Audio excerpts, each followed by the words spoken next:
We thank you for your support this evening and welcome you to this evening's production of The Importance of Being Earnest, presented by Fourth Before we reach this evening's entertainment, Mr. Moncrief has asked me to make a few brief announcements.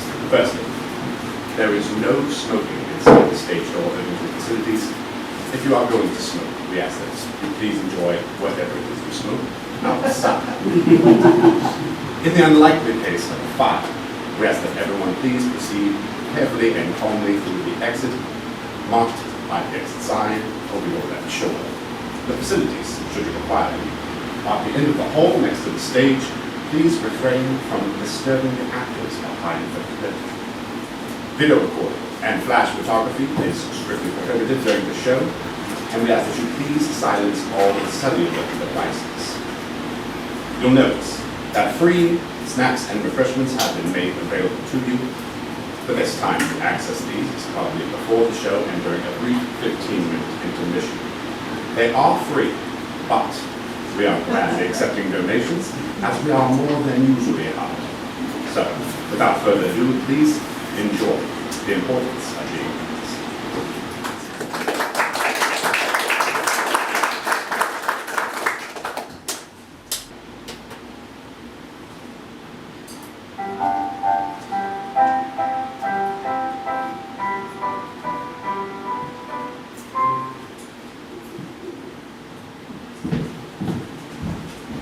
Did you hear what I was playing, Lane? I didn't think it polite to listen to. I'm sorry for that, for your sake. I don't play accurately, anyone can play accurately. But I play with wonderful expression. As far as the piano is concerned, sentiment is my forte. I keep signs for life. Yes, sir. Speaking of the signs of life, have you cut the cucumber sandwiches for Lady Bracknell? Yes, sir.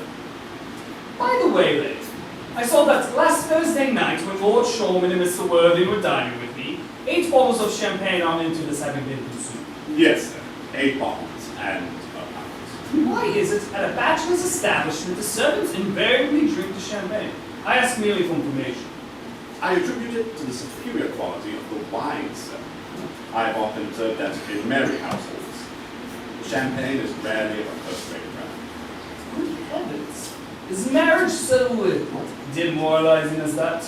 I believe it is a pleasant state, sir. I've had very little experience with it myself up to the present.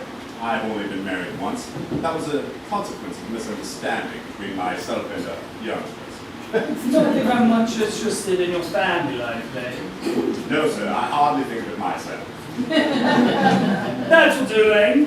Thank you. Thank you, sir. Lane's views on marriage seem somewhat lax. The law orders don't set us a good example. What on earth is the use of them?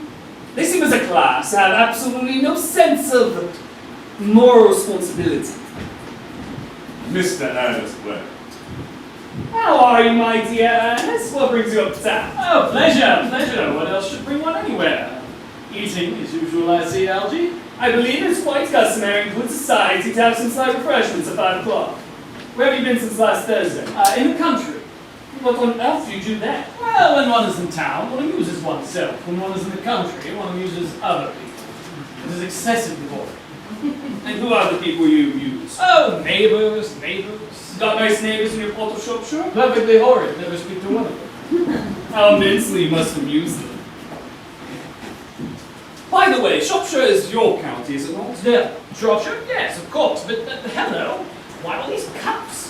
Why cucumber sandwiches? Why such reckless extravagance in one so young? Who is coming to tea? Oh, merely Aunt Augusta and Gwendolyn. Perfectly delightful. Yes. However, I'm afraid Aunt Augusta won't quite approve of you being here. May I ask why? My dear fellow, the way you flirt with Gwendolyn is perfectly disgraceful. This is almost as bad as the way Gwendolyn flirts with you. I am in love with Gwendolyn. I have come up to town expressly to propose to her. I thought you'd come up for pleasure. I call that business. Utterly unromantic you are. I don't see anything romantic in proposing. It's very romantic to be in love, but there's nothing romantic about a definite proposal. Why, one may be accepted. One usually is, I believe. Then the excitement is all over. The very essence of romance is uncertainty. If ever I get married, I'll certainly try to forget that.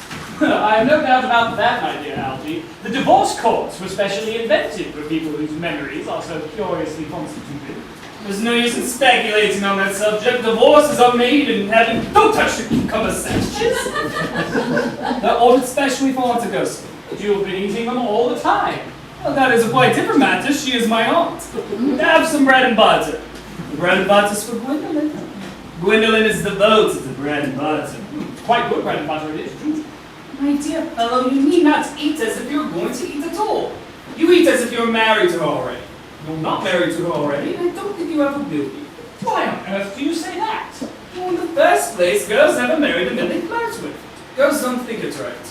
Oh, that is nonsense. It isn't. It's a great truth in life. It accounts for the extraordinary number of bachelors one sees all over the place.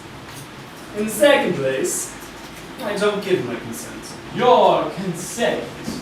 My dear fellow, before I allow you to marry Gwendolyn, you have to clear up the whole question of Cecily. Cecily?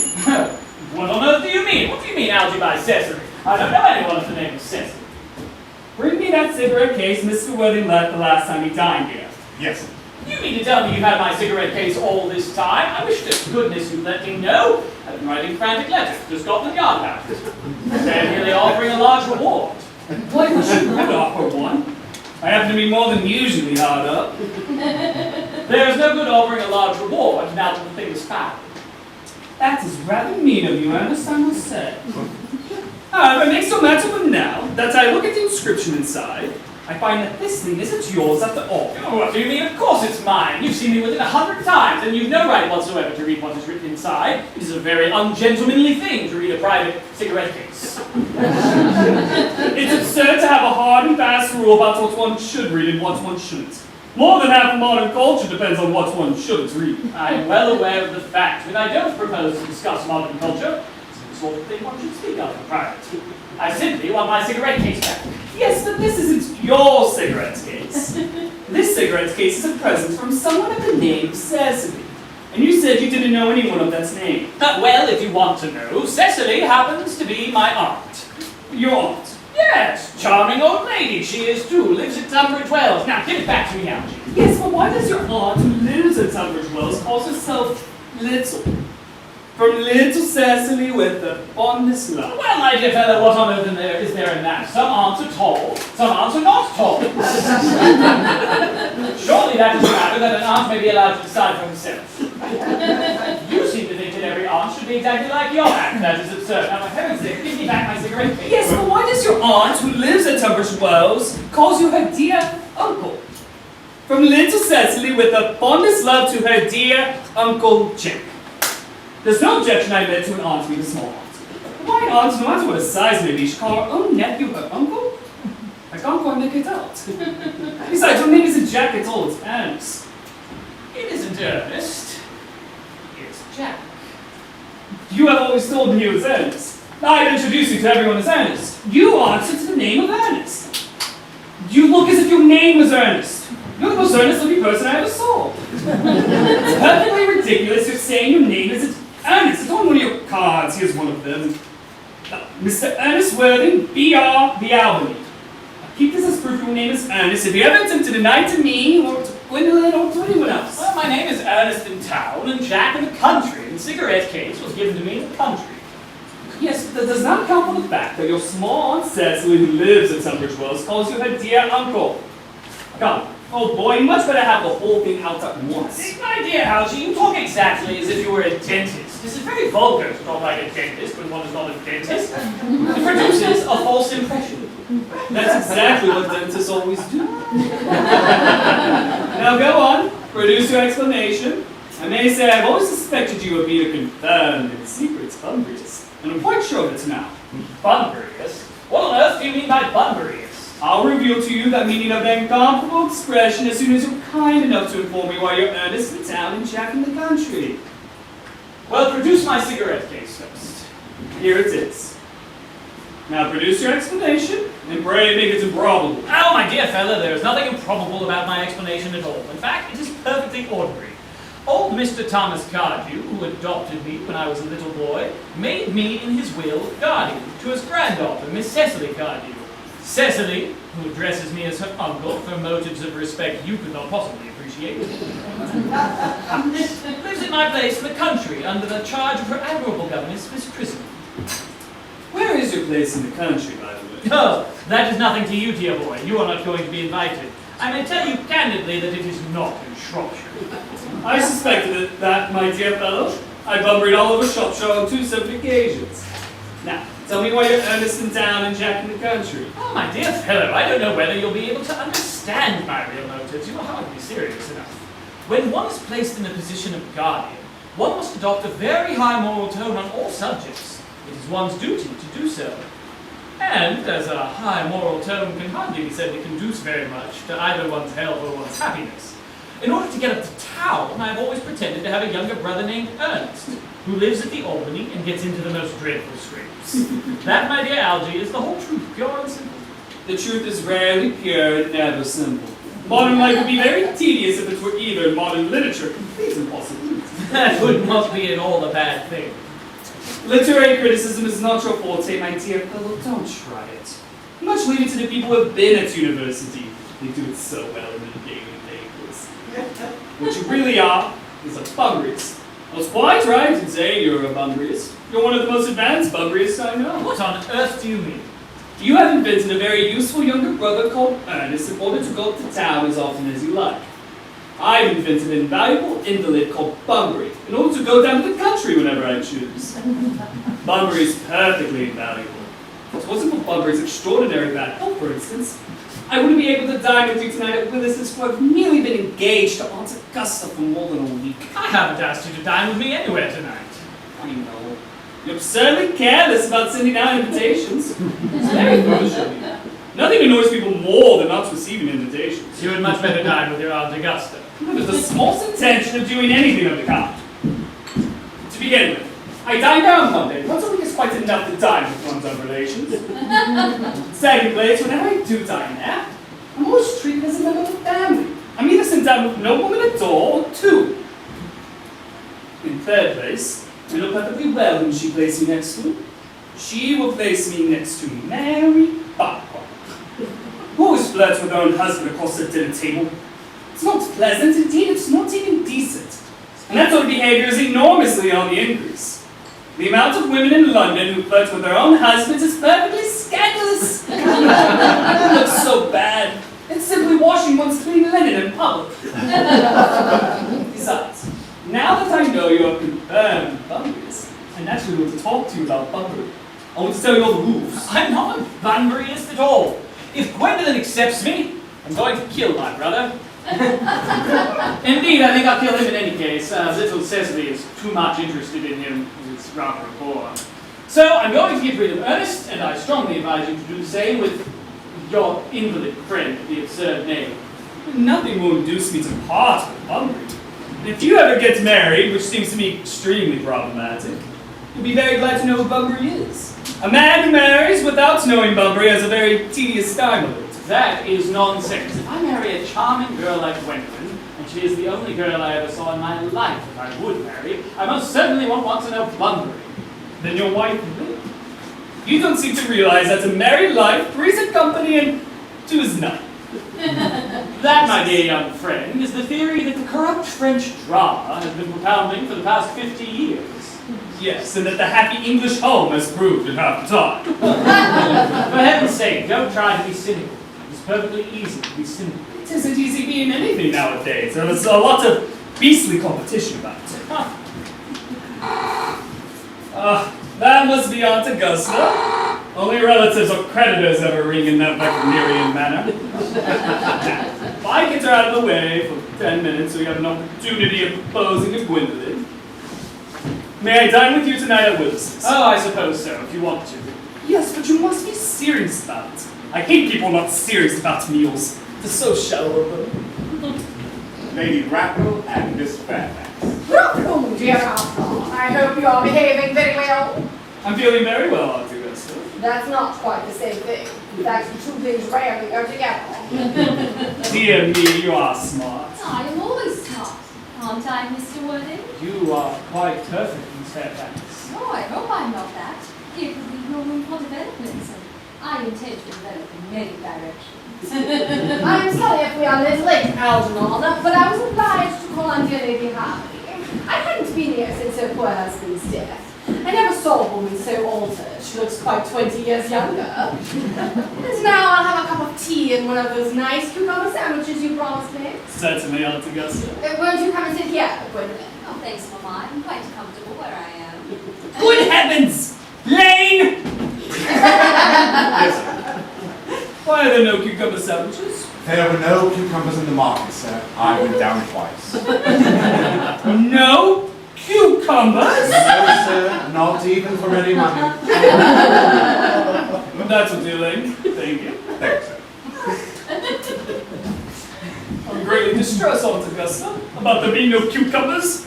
Not even for ready money. It really makes no matter, Algernon. I had some crumpets with Lady Harvey, who seems to me to be living entirely for pleasure now. I hear her hair has turned quite gold from grief. They certainly has changed colour. From what cause, of course, I cannot say. Thank you. I'm quite a treat for you tonight, Algernon. I'm going to send you down with Mary Farquhar. She's such a nice woman and so attentive to her husband. It's delightful to watch them. I'm afraid, Aunt Augusta, I'll have to give up the pleasure of dining with you tonight after all. I hope not, Algernon. It would put my table completely out. You're going to have to dine upstairs. Fortunately, he is accustomed to that. It is a great bore and a terrible disappointment, I must say. But I just had a telegram saying that my poor friend Bunbury is very ill again. They think I should be with him. It's very strange. This Mr. Bunbury seems to suffer from curiously bad health. Yes, poor Bunbury is a dreadful invalid.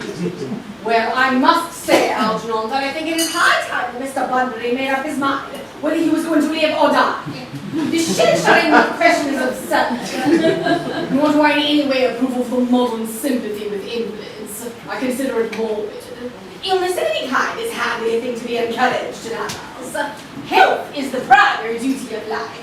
I'm always telling this to your poor uncle, but he never seems to take much notice insofar as any improvements in his ailments goes. I should be much obliged if you would ask Mr. Bunbury from me to be kind enough not to have to relax on Saturday, for I rely on you to arrange my music for me. It is my last reception, and one wants something that will encourage conversation, particularly at the end of the season when everyone has practically said whatever they had to say, which in most cases was probably not much. I'll speak to Bunbury, Aunt Augusta, if he's still conscious. But I can promise you he should be alright by Saturday. Of course, the music is a great difficulty. You see, if one plays good music, people don't listen. If one plays bad music, people don't talk. But I'll go with the program I've drawn out. If you kindly come into the next room for a moment.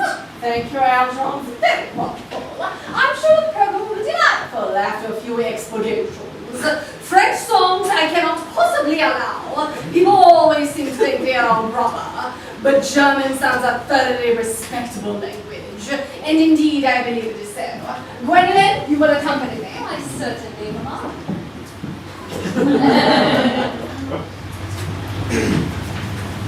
Charming day to spend Miss Fairfax. Pray don't talk to me about the weather, Mr. Worthing. Whenever people talk to me about the weather, I always feel that they mean something else. That always makes me so nervous. I do need something else. I thought so. Are you never wrong? And I would like to be allowed to take advantage of Lady Bracknell's temporary absence. I would certainly advise you to do so. Mama has a way of suddenly appearing back into the room that I've often had to speak to her about. Miss Fairfax, ever since I met you, I have admired you more than any other girl I have ever met since I met you.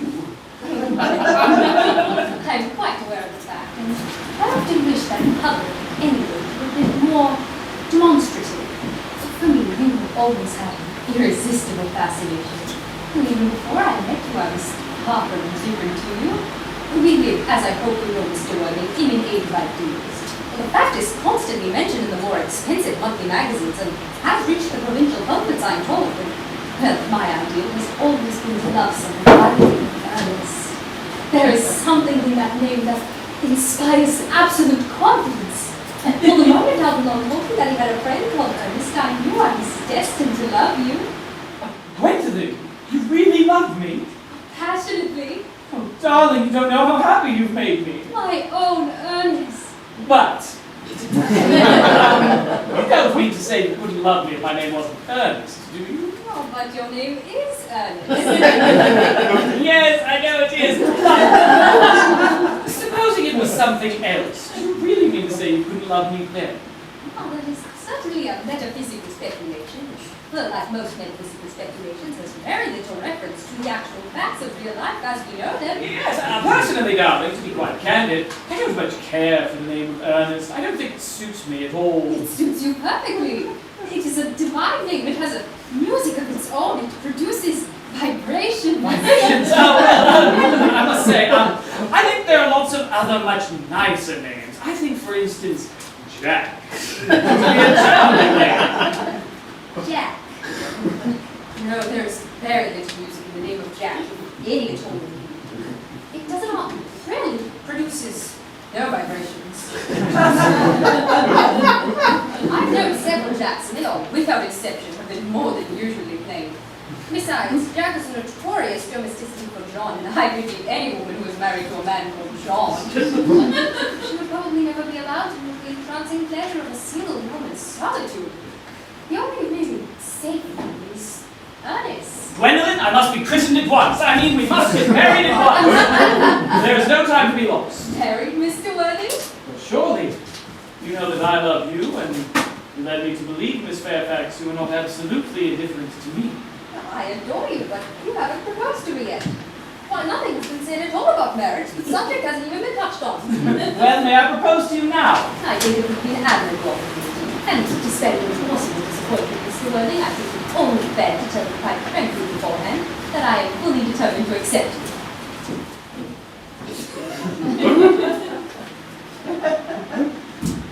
Gwendolyn, Yes, Mr. Worthing? What do you want to say to me? you know what I've got to say to you.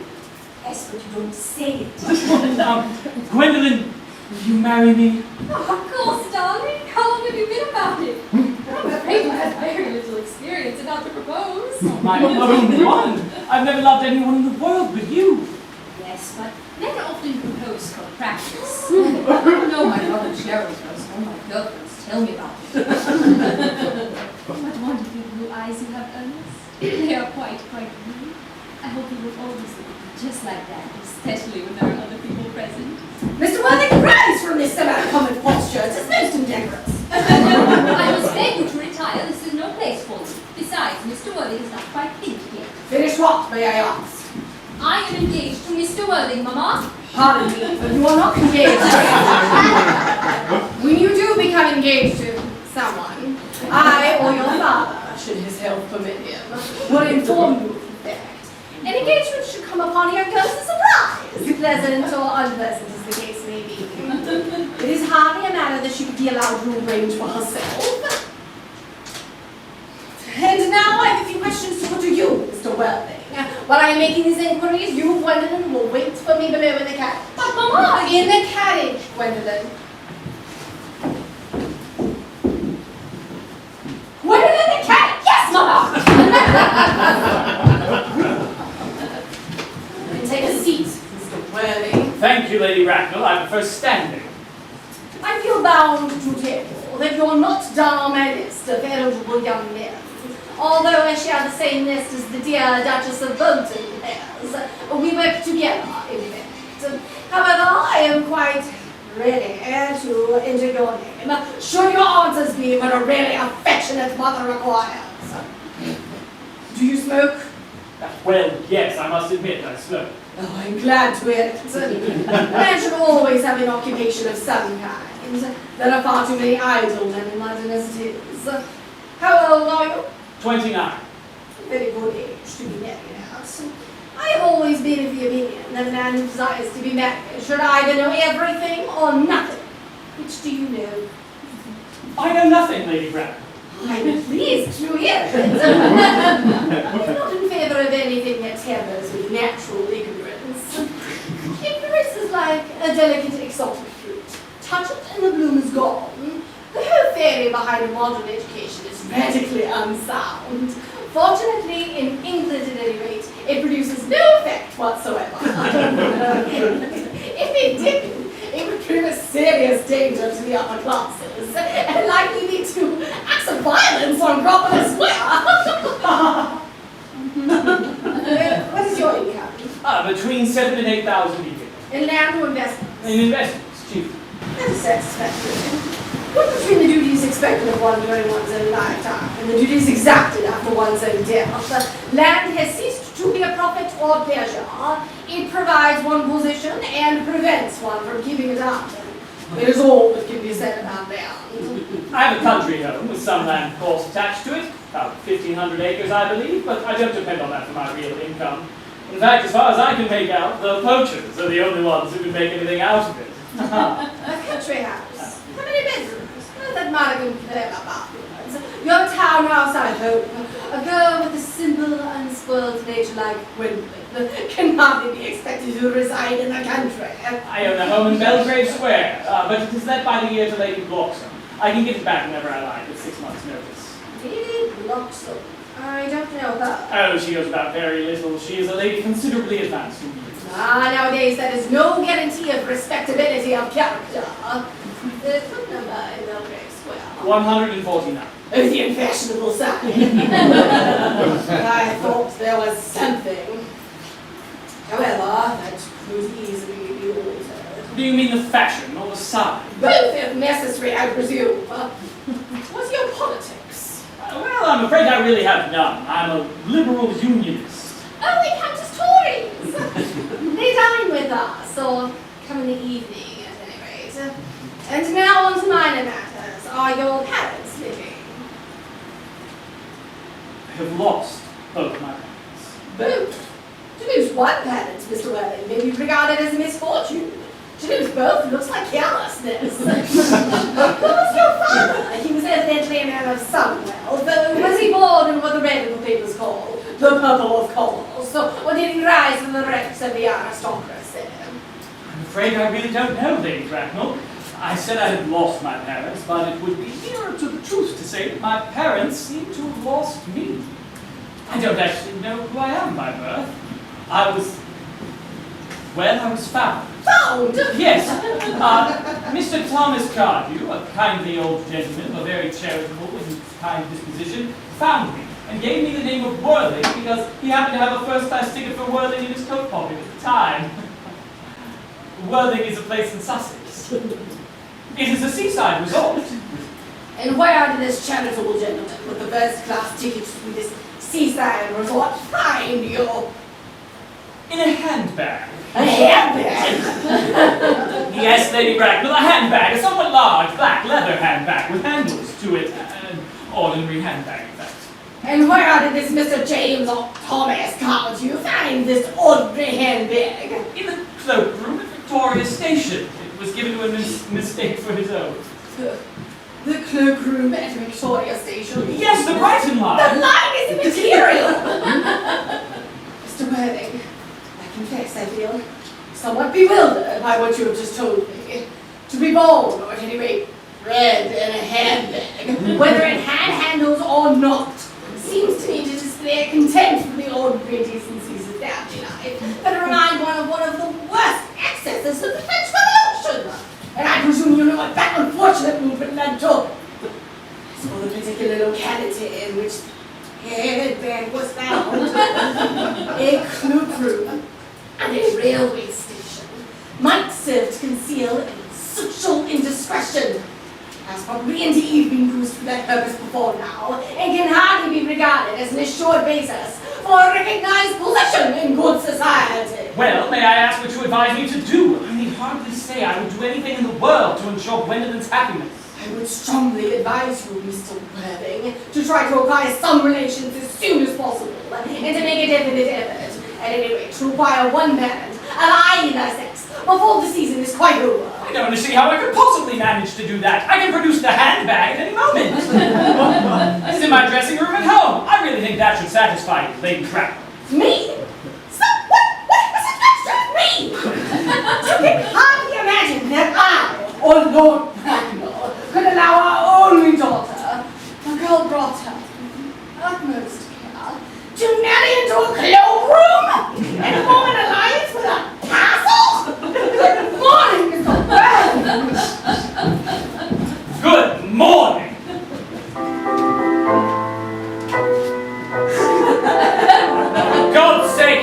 don't play that ghastly tune. How idiotic you are. Did it just go off all right, old boy? You don't mean to say Gwendolyn refused you?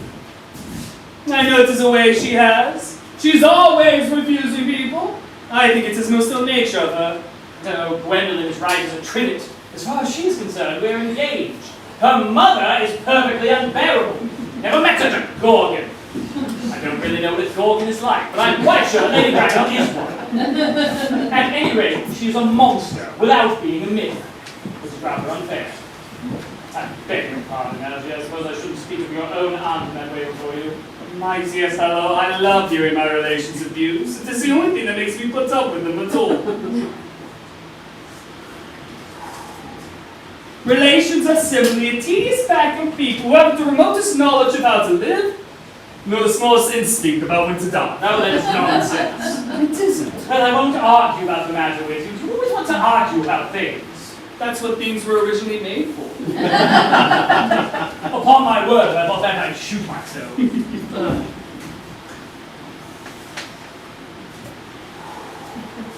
You don't suppose there's any chance of Gwendolyn ending up like her mother in about 150 years, do you, Ellen? All women become like their mothers. That is their tragedy. No man ever does. That's his. Is that clever? It's perfectly phrased, as anything in civilized life ought to be. I'm sick to death of cleverness. Everyone is clever nowadays. You can't go anywhere without meeting clever people. The thing has become an absolute public nuisance. I wish to goodness we had a few fools left. We have. I would extremely like to meet them. What do they talk about? The fools? The clever people, of course. What fools? By the way, did you tell Gwendolyn about your being earnest in town and Jack in the country? My dear boy, the truth isn't something one tells to a nice, sweet, refined girl. What extraordinary ideas you have about the way to behave to a woman. The only way to behave to a woman is to make love to her. If she is pretty, and to someone else if she's clever.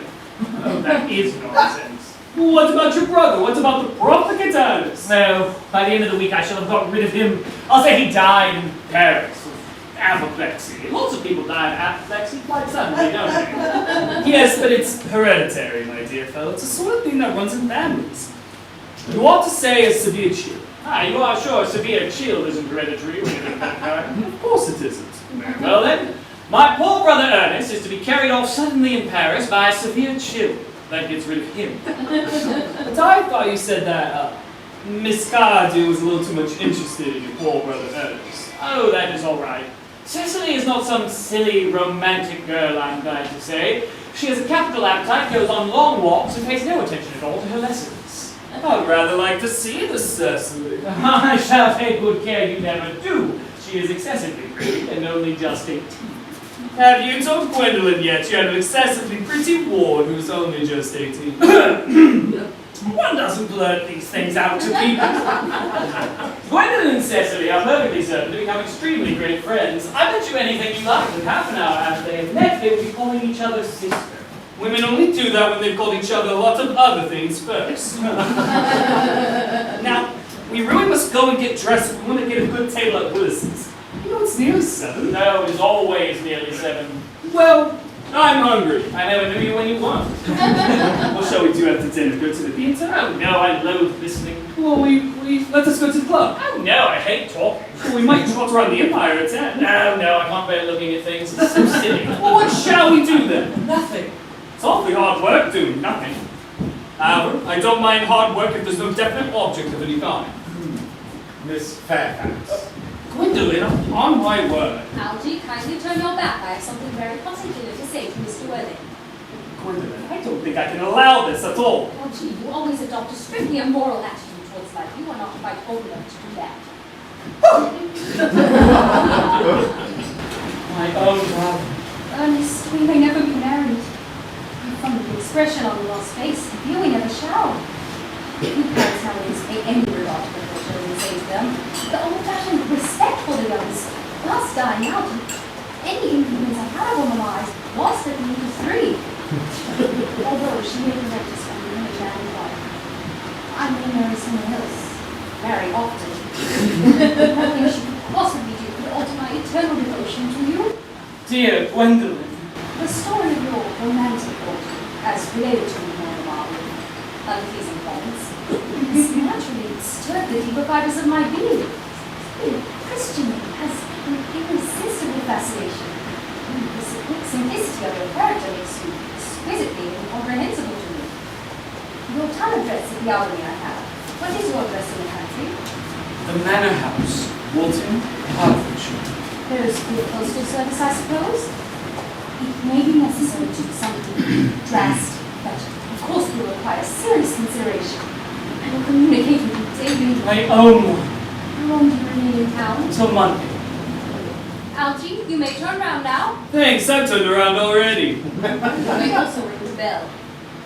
You will let me see you to your carriage, my own darling. Certainly. Lane, I will see Miss Fairfax. Yes, sir.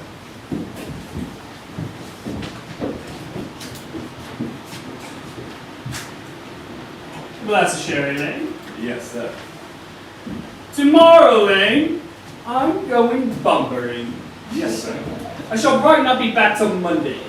You can pack my dress clothes, my smoking jackets, and all my Bunbury suits. Yes, sir. I hope tomorrow will be a fine day, Lane. It never is, sir. Lane, you perfect pessimist. I aim to give satisfactions.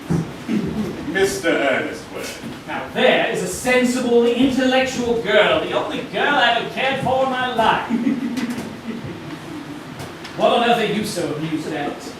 Oh, I'm just anxious about old Bunbury, that is all. If you're not careful, your poor friend Bunbury will get into a serious scrape someday. I love scrapes. They're the only things that are never serious. That is nonsense. Algie, you never talk anything but nonsense. Nobody ever does.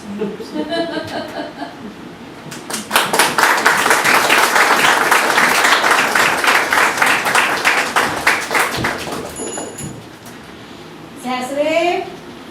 Cecily? Surely such a utilitarian occupation as the watering of flowers is rather Merriman's duty than yours, especially at a moment when intellectual pleasures await you. Your German grammar is on the table. Pray, open it to page 15. We will repeat yesterday's lesson. But I don't like German. It isn't at all a becoming language. I know perfectly well, but I look quite blank after my German lesson. Child, you know how anxious your guardian is that you improve yourself in every way. He laid particular stress on your German as he was leaving for town yesterday. Indeed, he always lays particular stress on your German as he's leaving for town. Dear Uncle Jack is so very serious. Sometimes he is so serious that I think he cannot be quite well. Your guardian enjoys the best of health, and his gravity of demeanour is to be especially commended in one so comparatively young as he is. I know of no one who has a higher sense of duty and responsibility. I suppose that is why he often looks a little bored when we are together. Cecily, I am surprised at you. Mr. Worthing has many troubles in his life. Idle merriment and triviality would be out of place in his conversation. You must remember his constant anxiety about that unfortunate young man, his brother. I wish Uncle Jack would allow that unfortunate young man, his brother, to come down here sometimes. We might have a good influence over his prison. I'm sure you certainly would. Well, you know German and geology and things of that kind influence that very much. I'm not sure that I could produce an effect on a character that, according to his own brother, is irretrievably weak and vacillating. Indeed, I'm not sure that I would desire to reclaim him. I'm not a fan of this modern mania of turning bad people into good people at a moment's notice. As a man sows, so shall he reap. Cecily, put away your diary. I really don't see why you should keep a diary at all. Well, I keep a diary in order to enter the wonderful secrets of my life. If I didn't write them down, I should probably forget all about them. Memory, my dear Cecily, is the diary we all carry about with us. Yes, but it usually chronicles the things that have never happened and couldn't possibly have happened. I believe that memory is responsible for nearly all the 3-volume novels that Moody sends us. Do not speak slightingly of the 3-volume novel, Cecily. I wrote one myself in earlier days. Oh, did you really, Miss Prism? Oh, how wonderfully clever you are. Oh, I hope it did not end happily. I don't like novels that end happily. They depress me so much. The good ended happily and the bad unhappily. That is what fiction means. I suppose so, but it seems very unfair. And was your novel ever published? Alas, no, the manuscript was abandoned. I use the word in the sense of lost or mislaid. To your work, child. These speculations are profitless. Oh, but I see dear Dr. Chasuble coming up through the garden. But this is indeed a pleasure. And how are we this afternoon?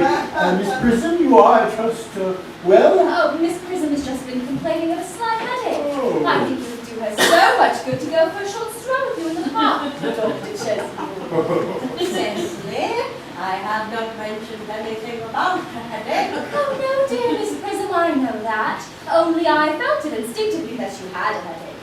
Indeed, I was thinking about that and not my German lesson when the rector came in. Oh, dear Cecily, I hope you're not in a tent. Oh, I'm afraid I am. Well, it's strange. Right, fortunate enough to be Miss Prism's pupil. I would hang upon her lips. I meant that metaphorically. My metaphor was drawn from these. Mr. Worthing has not returned from town yet, I suppose? No, we do not expect him till Monday afternoon. Oh, yes. He likes to spend his Sundays in London. He's not one of those whose sole aim in life is pleasure. As by all accounts, that unfortunate young man his brother seems to be. Well, I shall not intrude upon Miss Prism and her pupil any longer. Dr. Chasuble, my name is Letitia. Oh, my metaphor was drawn from the classical authors, pagan authors. Oh, I shall see you both, no doubt, at evensong. I think I will have that stroll with you, Doctor. Oh. I find I have a headache after all. And a walk might do it some good. With pleasure, Miss Prism, with pleasure. And we might go as far as the school. That would be delightful. Cecily, you'll read your political economy in my absence. The chapter on the fall of the rupee you may omit. It is somewhat too sensational. Even these metallic problems have their melodramatic sides.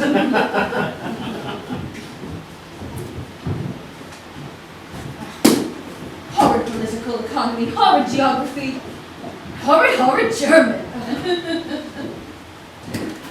Mr. Ernest Worthing has driven over from the station. He's brought his luggage with him. Mr. Ernest Worthing, before the Albany West. Uncle Jack's brother. What did you tell him Mr. Worthing was in town? I did. He seemed very much disappointed. I mentioned that you and Miss Prism were in the garden. He seemed rather anxious to speak to you privately for a moment. Ask Mr. Ernest Worthing to come here. I suppose you'd better talk to the housekeeper about your book. Yes, miss. I have never met any really wicked person before. I feel very frightened. I'm so afraid he will look just like everyone else. He does! You are my little cousin Cecily, I'm sure. You must be under some strange mistake. I am not little. In fact, I believe I am more than usually tall for my age. But I am your cousin Cecily, and you, I see from your call, are Uncle Jack's brother. My cousin Ernst, my wicked cousin Ernest. Oh, you mustn't think I'm wicked at all, cousin Cecily. Well, if you're not, then you've certainly been deceiving us all in a very inexcusable manner. Oh, I hope you have not been leading a double life, pretending to be wicked and being really good all the time. That is hypocrisy. Oh, of course I have been rather reckless. I'm glad to hear it. Now that you mention the subject, I've been very bad in my own small way. I don't think you should be so proud of that, though I'm sure it must have been very pleasant. It's much pleasanter being here with you. I can't understand how you were here at all. Uncle Jack won't be back till Monday afternoon. Oh, that is a great disappointment. I'm obliged to go by the first train on Monday morning. I have a business appointment that I'm anxious to miss. Couldn't you miss it anywhere but in London? No, the appointment is in London.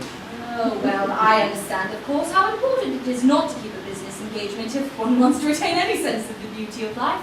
But still, I think you had better wait till Uncle Jack returns. I know he wants wants to talk to you about your immigrating. About my what? Well, you're immigrating. He's gone to buy up your outfit. I certainly wouldn't let Jack buy my outfits. He has no taste in neckties at all. I don't think you will require neckties. Well, Uncle Jack is sending you to Australia. Australia?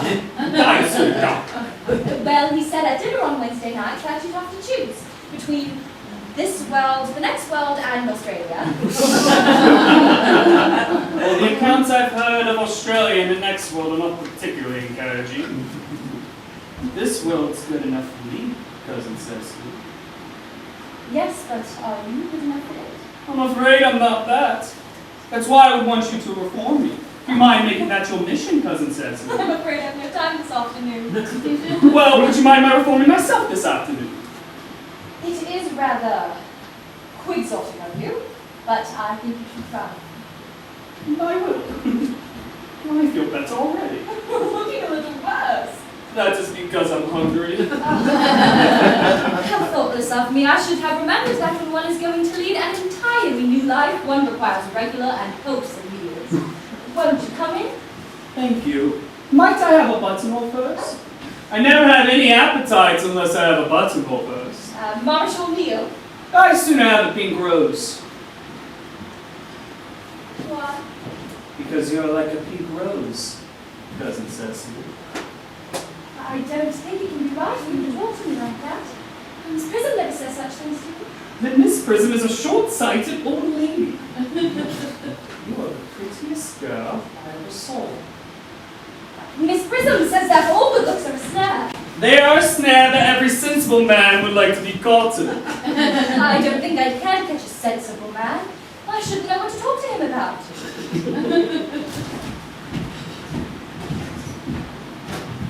You are much too alone, dear doctor.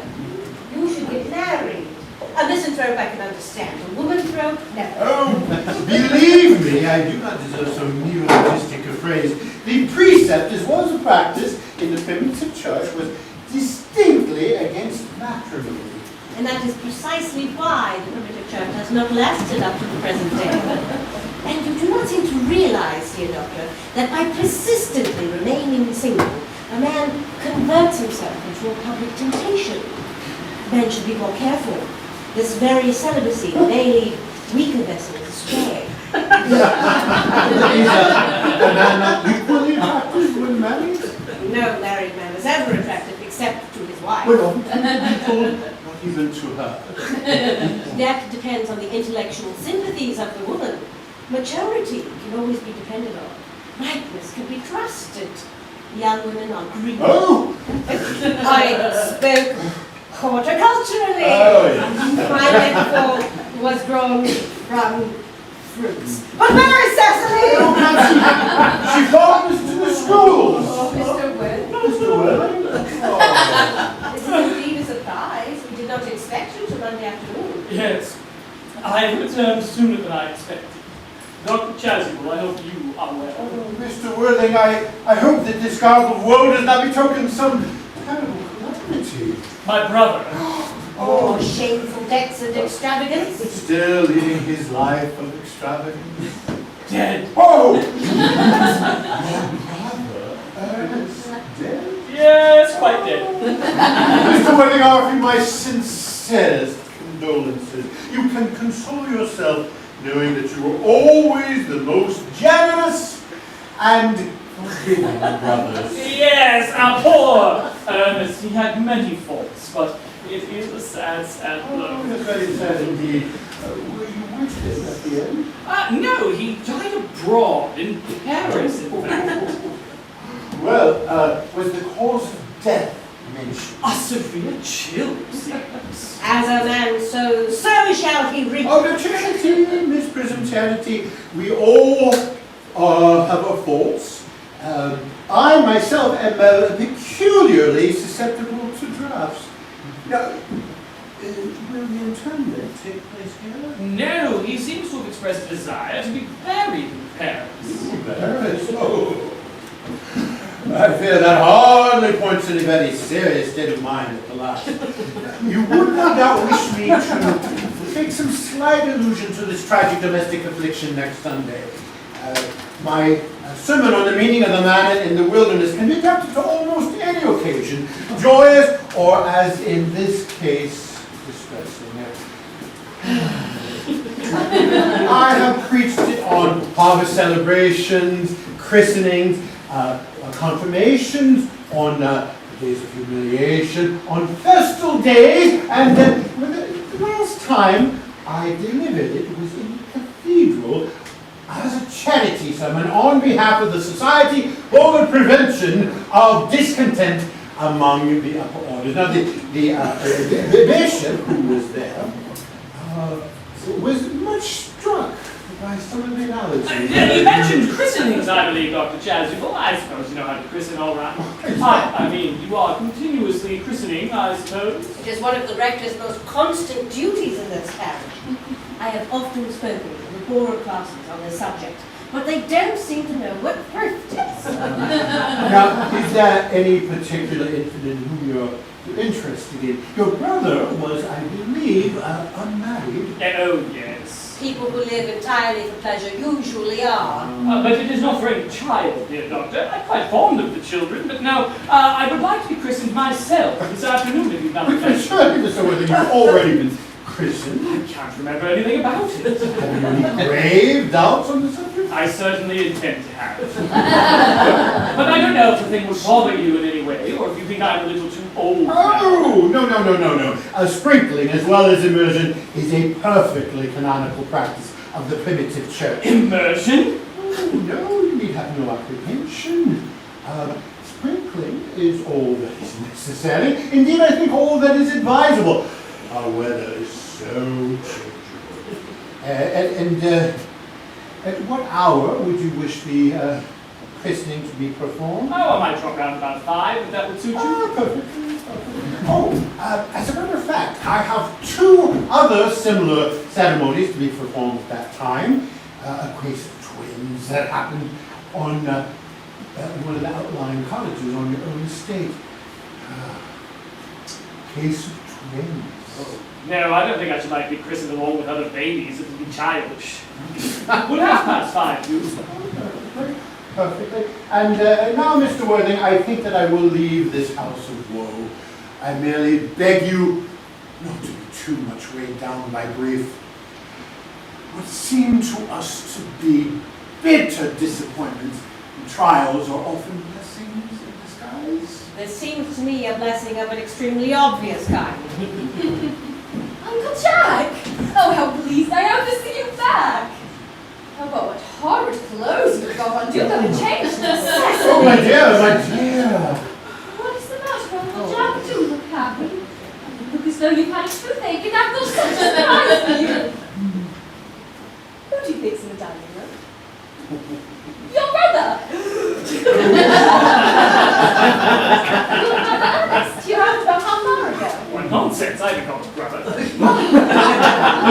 Don't say that. However badly he may have behaved to you in the past, he is still your brother. You couldn't be so heartless as to disown him. I'll tell him to come out. And you will shake hands with him. Oh, this is indeed a joyous news. After we'd all been resigned to his loss, his sudden return seems peculiarly distressing. Brothers in the dining room? I don't know what it all means. I think it is perfectly absurd. Good heavens! Brother John, I've come down from town to tell you how terribly sorry I am for all the trouble I've caused you, and that I intend to lead a better life in the future. Oh, Oh, Uncle Jack, you're not going to refuse your own brother's hand. nothing will induce me to take his hand. I think his coming down here disgraceful. He knows perfectly well why. Uncle Jack, do be nice. There is some good in everyone. Ernest has just been telling me all about his poor invalid friend, Mr. Bunbury. Surely there must be much good in one who's kind to an invalid. And he's the pleasures of life when you sit by a bed of pain. Oh, he's been talking about Bunbury, has he? Yes, Ernest has told me all about poor Mr. Bunbury and his terrible state of health. Bunbury. Well, I won't have him talking to you about Bunbury, or about anything else for that matter. It's enough to make one perfectly frantic. Well, I admit all faults were on my side. But I must say that Brother John's boldness to me is peculiarly painful. I expected more enthusiastic welcome, especially since it's my first time I've come here. Well, Uncle Jack, if you won't shake hands with Ernest, I will never forgive you. Never forgive me! Very well, this is the last time I shall ever do it. Oh, it is wonderful, isn't it, to see so perfect a reconciliation. I think that we might leave the two brothers together. Cecily, you will come with us. Oh, certainly, Miss Prism. My little task of reconciliation is over. We have done a wonderful job here today. We must not be premature in our judgments. I feel very happy.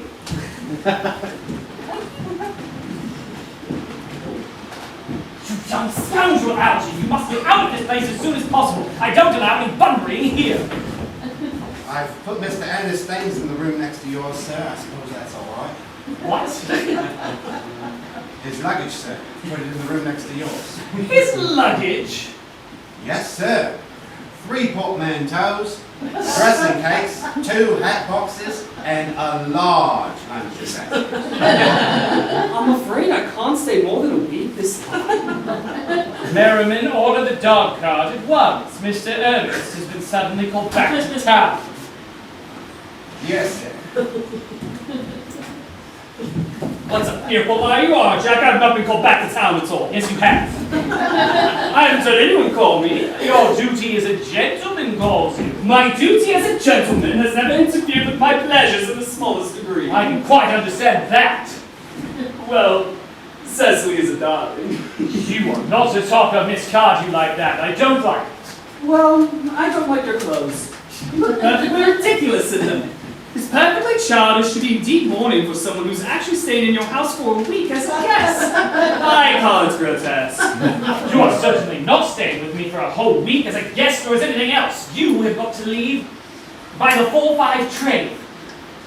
I certainly won't leave you as long as you're in mourning. The people are so friendly. If I were in mourning, you would stay with me, I suppose. I think it's almost unkind if you didn't. Where will you go if I change my clothes? Yes, if you don't take so long. Never seen anyone take so long to dress with such little results. Well, that is better than being always overdressed as you are. If I'm occasionally a little overdressed, I always make up for it by being immensely overeducated.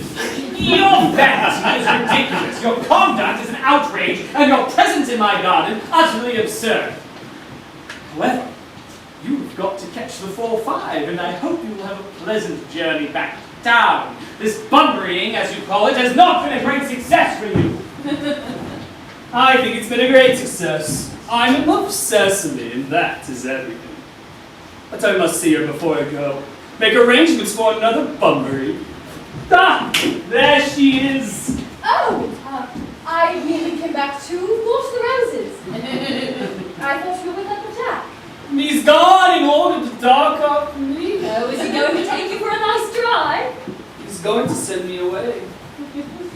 Then we have got to part. I'm afraid so. It's very painful parting. It's always painful to part from people whom one has known for a very brief space of time. In the absence of all friends, one can endure with equanimity, but even a momentary separation from anyone to whom one has just been introduced is almost unbearable. Thank you. The dog cart is at the doors. It can wait, Merriman, for 5 minutes? Yes, please. I hope, Cecily, that I can state quite frankly and openly that you seem to me to be in every way the absolute personification of absolute affection. I think your frankness does you great credit, Ernest. If you will allow me, I will copy your remarks into my diary. Do you really keep a diary? I'd give anything to look at it, may I? Oh, no! You see, it is simply a very young girl's record of her own thoughts and impressions, and subsequently meant for publication. When it appears in volume form, I hope you should order a copy. Pray, Ernest, don't stop. I'd like you to take the hand from dictation. I have reached absolute perfection. You can go on, I'm quite ready for more. Oh, don't cough, Ernest. When one is dictating, one should speak fluently and not cough. besides, I don't know how to spell Paul. Cecily, ever since I first looked upon your wonderful, incomparable beauty, I dare to love you wildly, passionately, devotedly, hopelessly. I don't think you should tell me that you love me wildly, passionately, devotedly, hopelessly. Hopelessly doesn't seem to make much sense, does it? Cecily.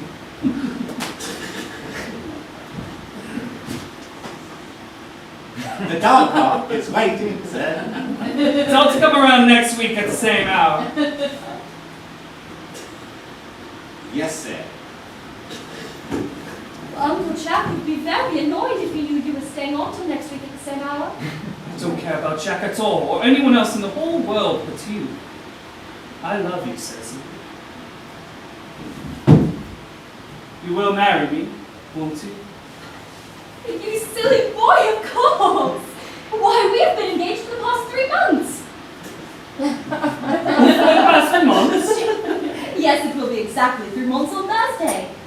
But how did we become engaged? Oh, well, ever since dear Uncle Jack first confessed to us that he had a younger brother, who was very wicked and bad, you of course formed the chief topic of conversation between myself and Miss Prism.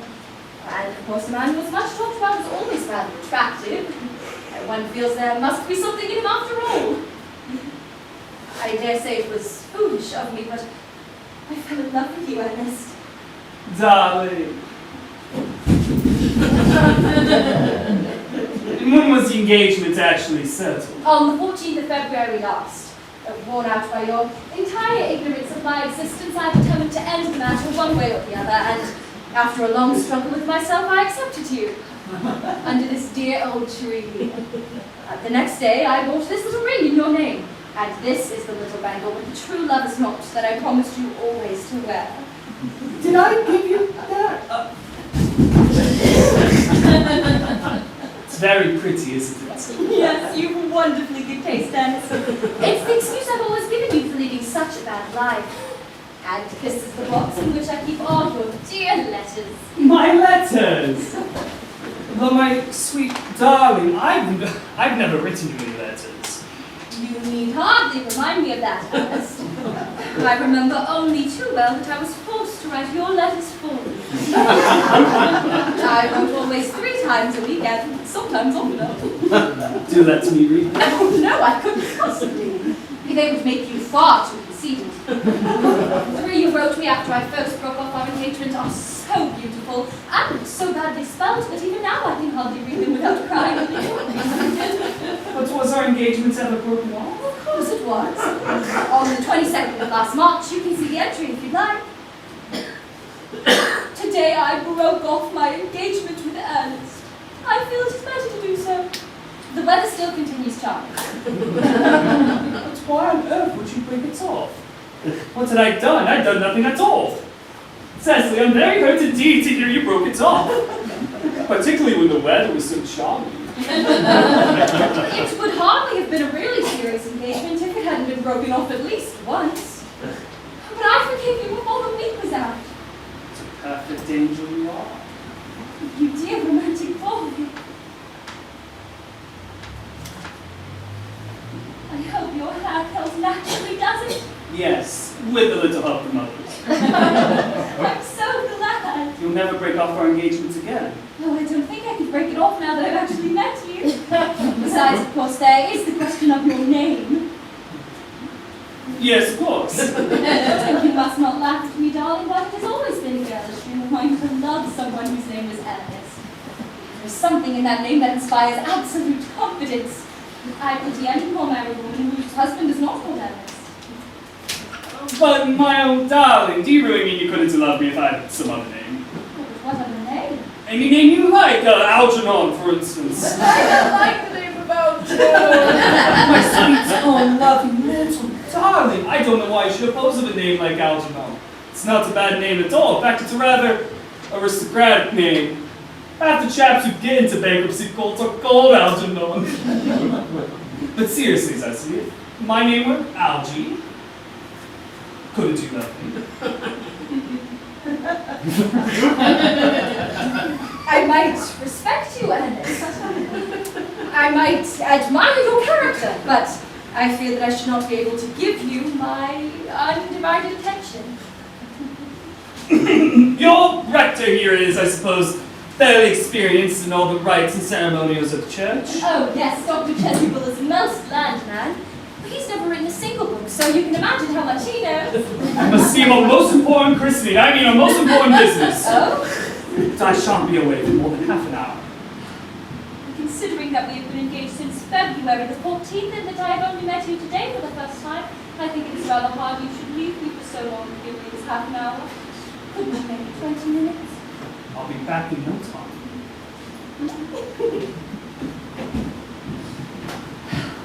What an impetuous boy he is! Oh, I like his hair so much.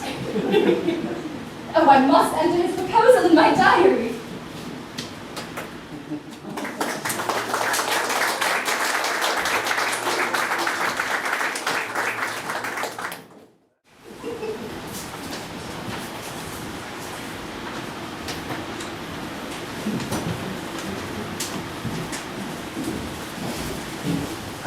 Miss Fairfax is called to see Mr. Ernest Worthy on very important business, Miss Fairfax. Isn't Mr. Worthing in his library? He went in the Great Rectory some time ago. Pray ask the lady to come here. Mr. Worthing is sure to be back soon, and you can bring tea. Yes, miss.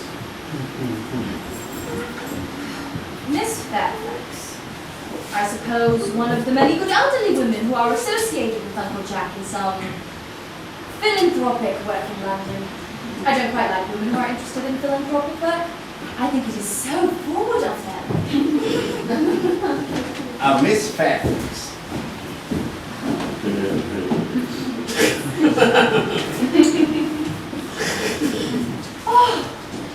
Oh, pray let me introduce myself to you. My name is Cecily Cardew. Cecily Cardew? Oh, what a very sweet name. Something tells me that we ought to be great friends. I like you already more than I can say it. My first impressions of people are never wrong. Oh, how kind of you to like me so much after we have known each other such a comparatively short time. Oh, pray sit down. I may call you Cecily, may I not? With pleasure. And you will always call me Gwendolyn, won't you? If you wish. Well, then that is all quite settled now, is it? I hope so.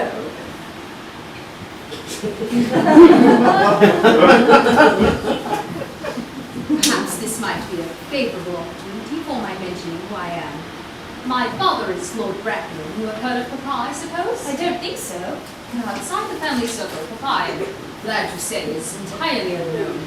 I think that is quite as it should be. That home seems to be the proper sphere for a man. Certainly, when a man begins to neglect his domestic duties, he becomes painfully effeminate, does he not? And I don't like that. It makes men so very attractive.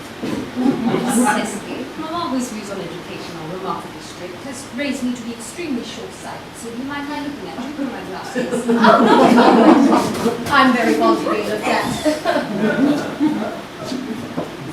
You are here on a short visit, I suppose? Oh, no, I live here. Really? Your mother or some female relative of advanced age resides here also? Oh, no, I have no mother. Nor, in fact, any relations. Indeed. My dear guardian, with the assistance of this prison, have the arduous hospital looked after me. Your guardian? Yes, I am Mr. Worthing's ward. Oh, it is strange. He never mentioned to me that he had a war. How secretive of him. He grows more interesting hourly. I am not sure, however, the news inspires feelings of unmixed delight. Cecily, I am very fond of you. I've liked you ever since I met you, but I am bound to state that now that I know that you are Mr. Worthing's ward, I can't help expressing a wish that you were, well, just a little older than you seem to be, and not quite so alluring in appearance. In fact, if I may speak candidly. Oh, pray do. I think that whenever one has anything unpleasant to say, one should always be quite happy. Well, to speak with perfect candor, Cecily, I wish that you were a full 42 and more than usually plain for your age. Ernest has a strong, upright nature. He is the very soul of truth and honor. Disloyalty would be be as impossible to him as deception. Even men of the noblest possible moral character are still extremely susceptible to the influence of physical charms of others. Modern, no less than ancient history, supplies us with many painful examples of what I refer to. If it were not so, history would be quite unlimited. I beg your pardon, Gwendolyn, did you say Ernest? Yes. Oh, but it is not Mr. Ernest Worthing who is my guardian. It is his brother, his elder brother. Ernest never mentioned to me that he had a brother. I'm sorry to say they have not been on good terms for a long while. Oh, that accounts for it. And now that I think of it, I've never heard any man mention his brother. The subject seems distasteful to most men. Cecily, you have lifted a load off my mind. I was growing almost anxious. And you are quite sure it's not Mr. Ernest Worthing who is your guardian? Quite sure. In fact, I'm going to be his. I beg your pardon! Dearest Gwendolyn, there is no reason why I shouldn't see to tell it to you. Our little county newspaper is sure to chronicle the fact next week. Mr. Ernest Worthing and I are engaged to be married. My darling Cecily! I fear there must be some slight error. Mr. Ernest Worthing is engaged to me. The announcement should appear in the Morning Post Saturday at the latest. I'm afraid there must be some misconception. Ernest proposed to me exactly 20 minutes ago.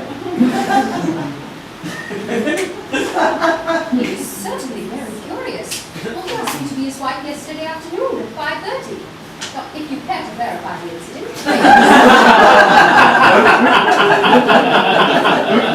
I never travelled on my diary. I must always have something sensational to read on the train. I'm so sorry, Cecily.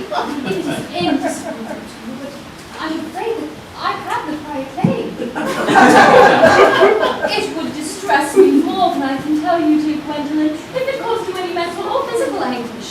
But I feel bound to state that since Ernest proposed to you, he clearly has changed his mind. If the fellow had been entrapped into any foolish promise, I should think it my duty to rescue him at once, and with a firm hand.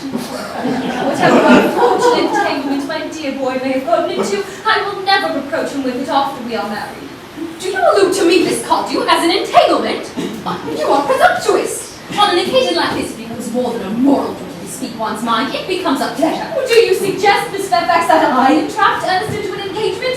How dare you! And this is no time for wearing that shallow mask of manners. When I see a spade, I call it a spade. I am glad to say that I have never seen a spade. It's obvious that our social spheres have been widely different. Shall I lay to here as usual, miss? Yes, as usual.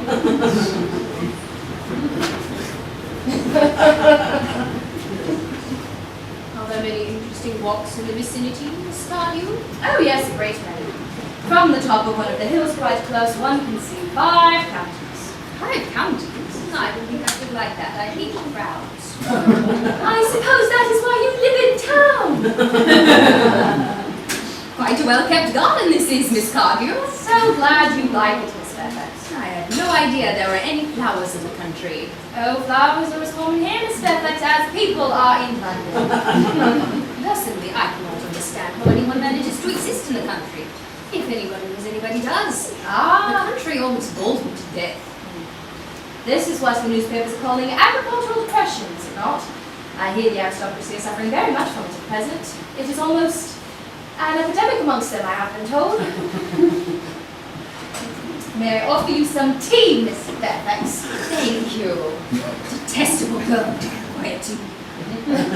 Sugar? Oh, no, thank you. Sugar is not quite fashionable anymore.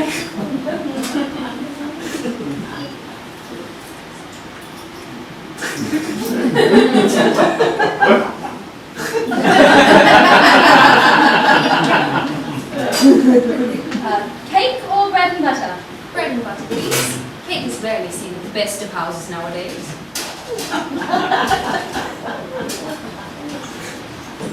How about Miss Fairfax, Herman?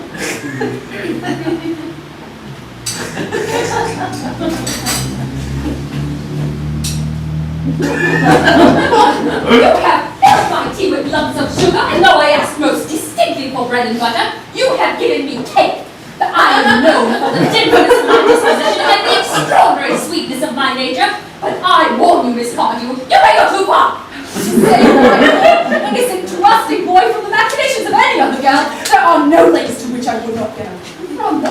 I saw you, I distrusted you. I felt you were false and deceitful, and I am never deceived in such matters. My first impressions of people are invariably right. Well, it seems to me, Miss Fairfax, that I am trespassing on your valuable time. No doubt you have many other calls of a similar character to make it Ernest, my own Ernest. Dear Gwendolyn! A moment. I ask if you are engaged to a married Miss young lady. Dear little Cecily, of course not. One could have put such an idea in your pretty little head. Oh, then you may.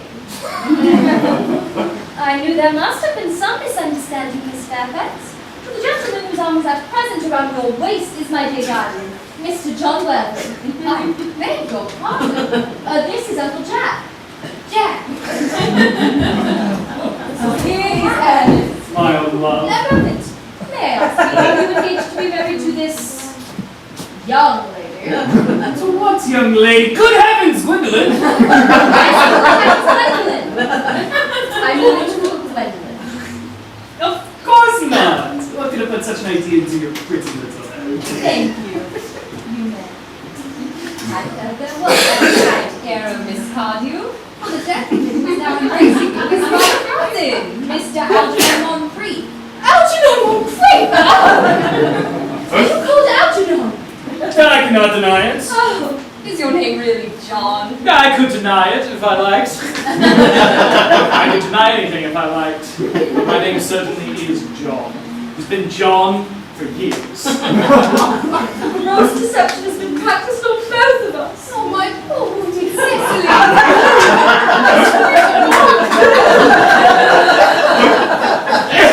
You will call me sister, won't you? There is just one question I would like to be allowed to ask my dear guardian. Oh, an admirable idea. Mr. Worthing, there is just one question I would like to be permitted to put to you. Where is your brother Ernest? Oh, we are both engaged to be married to your brother Ernest. So it is a matter of some importance for us to know where your brother Ernest is at present. Gwendolyn, Cecily, it pains me very much to be forced to speak the truth. It is the first time in my life I've ever been reduced to such a painful position, and I'm really quite inexperienced in doing it. But I will tell you frankly that I have no brother, Ernest. I have no brother at all. I never had a brother in my life, and I certainly have not the least intention of ever having one in the future. No brother at all? None. Had you never any brother of any kind? Never, not even of any kind. Afraid it is quite clear, Cecily, that neither of us is engaged to be married to anyone. It is not a very pleasant position for a young girl to suddenly find herself in, is it? Let us go into the house. They will hardly venture to follow us there. No. Men are so cowardly, aren't they? Well, this ghastly state of things is what you call bunburying, I suppose. Yes, a wonderful Bunbury it is. The most wonderful Bunbury I've had in my life.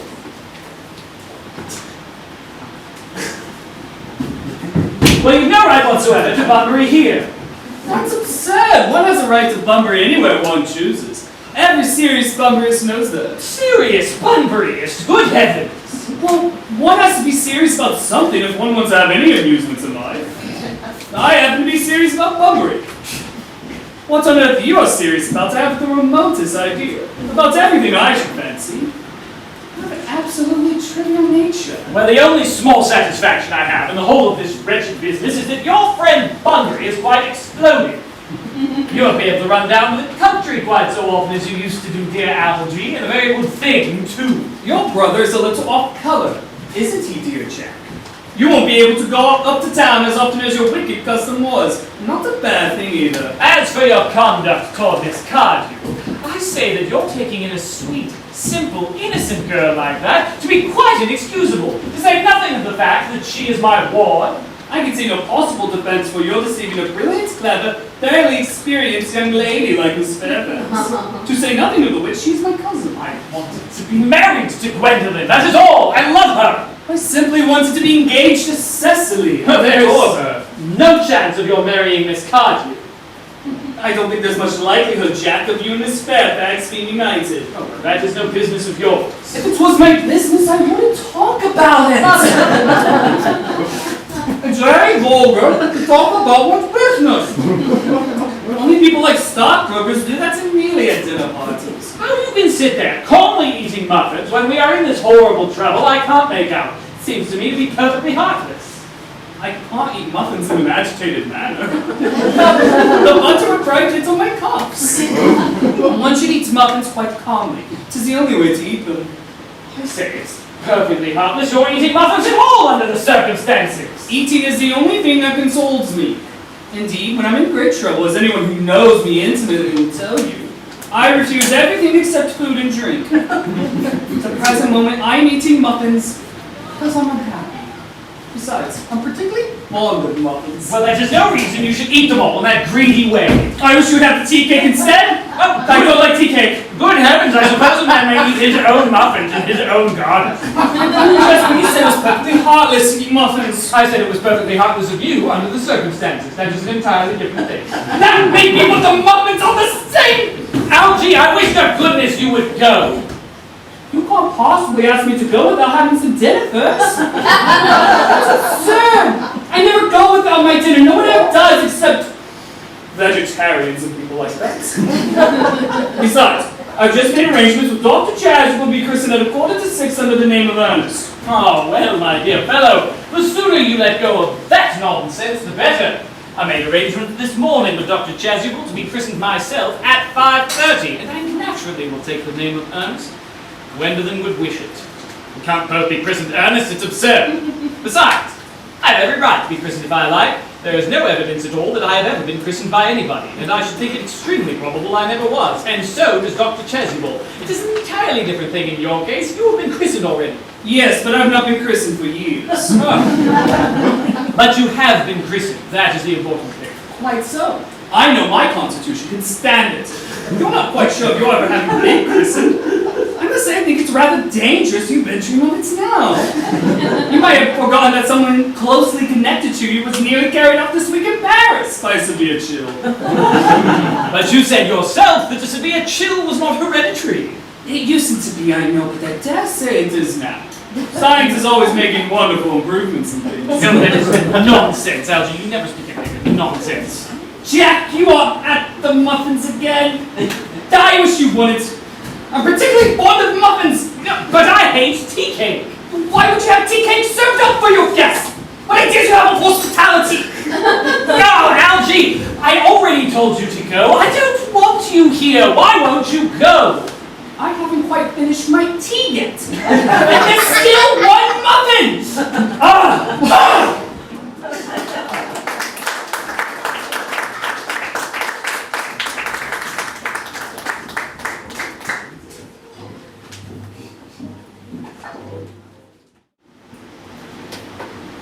The fact that they did not follow us at once into the house as anyone else would have done seems to show that they have some sense of shame there.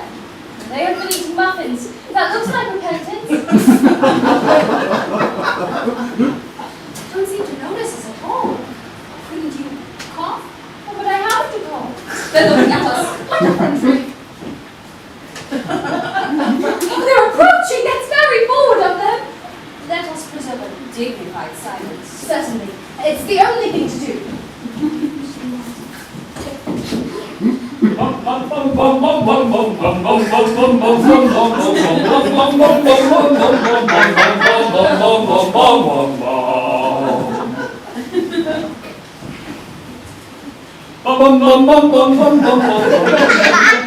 This dignified silence will produce a most unpleasant effect, a most distasteful one.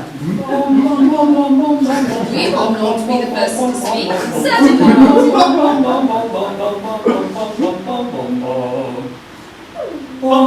Mr. Wilde, I should be very particular to ask you. Much depends on your reply. Gwendolyn, your common sense is invaluable. Mr. Moncrief, kindly answer me the following question. Why did you pretend to be my guardian's brother? In order to have the opportunity of meeting you. That certainly seems a satisfactory explanation, does it not? Yes, dear. Oh, I don't. But that doesn't affect the wonderful beauty of his answer. True, in matters of great importance. style, not sincerity of argument. Mr. Worthing, what explanation can you offer to me for pretending to have a brother? Was it so that you might have an opportunity of coming up to town to see me as often as possible? Can you doubt it, Miss Fairfax? I have the greatest doubts on the subject, but I intend to crush them. This is not the moment for German skepticism.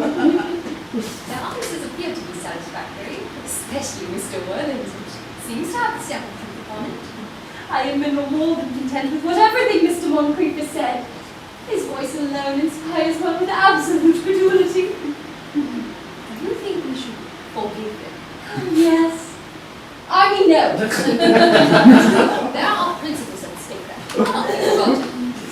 Which one of us should tell them? The task is not a pleasant one. Could we not both speak at the same time? And I have a little idea. I nearly always speak at the same time as other people. Take the time to be upset.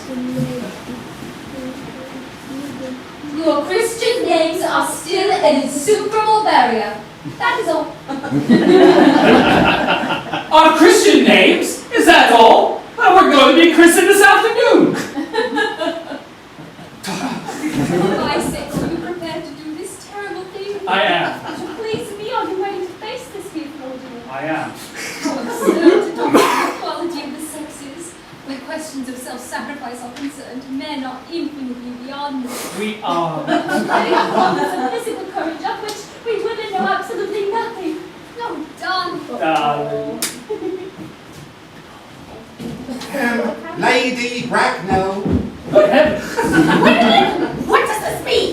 Merely that I am engaged to Mr. Worthing, Mamma. Come here. Sit down. Sit down immediately! Hesitation of any kind is a sign of mental decay in the young. Physical weakness in the old. Apprised, sir, of my daughter's sudden flight by her trusty maid, whose clothing I purchased by means of a small coin, I departed at once by a luggage train. Her unhappy father is, I am glad to say, under the impression that she is attending a more than usually lengthy lecture by the University Extension Scheme on the influence of a permanent income on thought. I do not propose to undeceive him. Indeed, I have never undeceived him on any question I would consider it wrong. But of course, you will clearly understand that all communication between yourself and my daughter must cease immediately from this moment. On this point, as indeed on all points, I am firm. Gwendolyn and I are engaged to be married, Lady Bracknell. You are nothing of the kind, sir. And now, as regards to Algernon. Algernon! Yes, Aunt Augusta. May I ask, if it is in this house that your invalid friend Mr. Bunbury resides? No, Bunbury's somewhere else at present. In fact, Bunbury's dead. Dead? Bunbury died? His death must have been extremely sudden. I killed Bunbury this afternoon. Bunbury died this afternoon. What did he die of? Bunbury? He was quite exploded. Exploded? Was he the victim of a revolutionary outrage? I was not aware that Mr. Bunbury was interested in social legislation. My dear, If so, he is well punished for his morbidity. my dear Aunt Augusta, I mean he was found out. The doctors found out Bunbury couldn't live, that's what I mean. So Bunbury died. He seems to have had great confidence in the opinion of his physicians. I am glad, however, that he made up his mind at the last to some definite course of action and acted under proper medical advice. And now that we have finally got rid of this Mr. Bunbury, may I ask Mr. Worthing, who is that young person whose hand my nephew Algernon appears to be holding in what seems to me a peculiarly unnecessary manner? That lady is Miss Cecily Cardew, my ward. I'm engaged to be married to Cecily, Aunt Augusta. I beg your pardon? Mr. Moncrief and I are engaged to be married. I do not know whether there is anything peculiarly exciting in the air of this particular part of Hertfordshire, but the number of engagements that go on seems to me considerably above the natural average, the statistics have me count for our guidance. I think some preliminary inquiry on that would not be out of place. Mr. Worthing, may I ask if Miss Cardew is at all connected with any of the larger railway stations in London? I merely desire information. Until yesterday, I had no idea of any families or persons whose origin was a terminus. Miss Cardew is the granddaughter of the late Mr. Thomas Cardew of 149 Belgrave Square Southwest, Gervais Park, Dorking, Surrey, and the Sporring of Fifeshire, North Britain. That sounds not unsatisfactory. 3 addresses always inspires confidence. Even in tradesmen. What proof have I of their authenticity? I have carefully preserved the court guides of the period. They are open to your inspection, Lady Bracknell. I have known strange errors in that publication. Miss Cardew's family solicitors are Messrs. Markby, Markby, and Markby. Markby, and Markby. A firm of the very highest position in their profession. Indeed, I am told that one of the Mr. Markbys is occasionally to be seen at dinner parties. So far, I am satisfied. How extremely kind of you, Lady Bracknell. I also have in my possession, you will be pleased to hear, certificates of Miss Cardew's birth, baptism, whooping cough, registration, vaccination, confirmation, and the measles, both the German and English varieties. A life crowded with incident, I see. They're perhaps somewhat too exciting for a young girl. I myself am not in favor of premature experiences. Gwendolyn, the time approaches for our departure. We must leave at once. We have not a moment to lose. As a matter of form, Mr. Worthing, I had better ask if Miss Cardew has any little fortune. Oh, about £130,000 in the funds, that is all. Goodbye, Lady Bracknell, so pleased to have seen you. It's Mr. Worthing. £130,000 and in the funds. Miss Cardew seems a very attractive young lady now that I think. Few girls of the present day have any really solid qualities. Any of the qualities that last and improve with time. We live, I regret to say, in an age of services. Pretty child.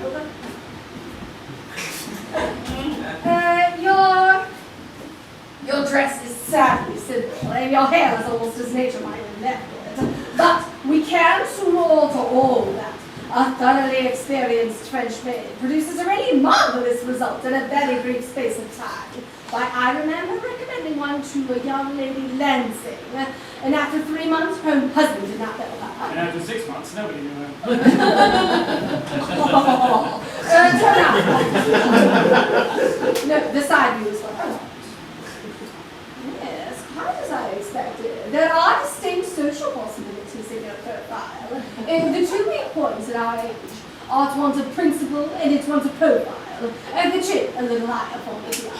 Style largely depends on the way the chin is worn. They are worn very high, just at present. Yes, there are distinct social possibilities in Miss Cardew's profile. Cecily is the sweetest, dearest, prettiest girl I ever saw. And I don't care 2 pence of social possibilities. Never speak disrespectfully about society, Algernon. Only people who can't get into it do that. Dear child, of course you know that Algernon has nothing but his debts to depend upon. But I do not approve of mercenary marriages. When I married Lord Bracknell, I had no fortune of any kind. But I never dreamed of allowing something like that to stand in my way. Well, I suppose I must give my insight. Thank you, Aunt Augusta. Cecily, you may kiss me. Thank you, Lady Bracknell. And you may call me Aunt Augusta from now on. Thank you, Aunt Augusta. The marriage, I think, should probably take place quite soon. Thank you, Aunt Augusta. To speak frankly, I am not in favor of long engagements. They give each other the opportunity of finding out each other's character before marriage, which I think is never advisable. I beg your pardon for interrupting you, Lady Bracknell, but this engagement is entirely out of the question. I am Miss Cardew's guardian, and she cannot marry without my consent until she comes of age. That consent I absolutely decline to give. What grounds? May I ask, Algernon is an extremely, I may almost say ostentatiously eligible young man. He has nothing, but he looks everything. What more can one desire?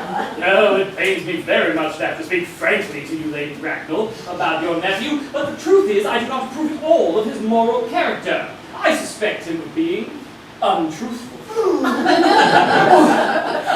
My nephew, Algernon. Untruthful. Impossible. He is an Oxonian. I fear there can be no possible doubt about the matter. This afternoon, during my temporary absence in London on an important question of romance, he obtained admission to my house by the false pretense of being my brother.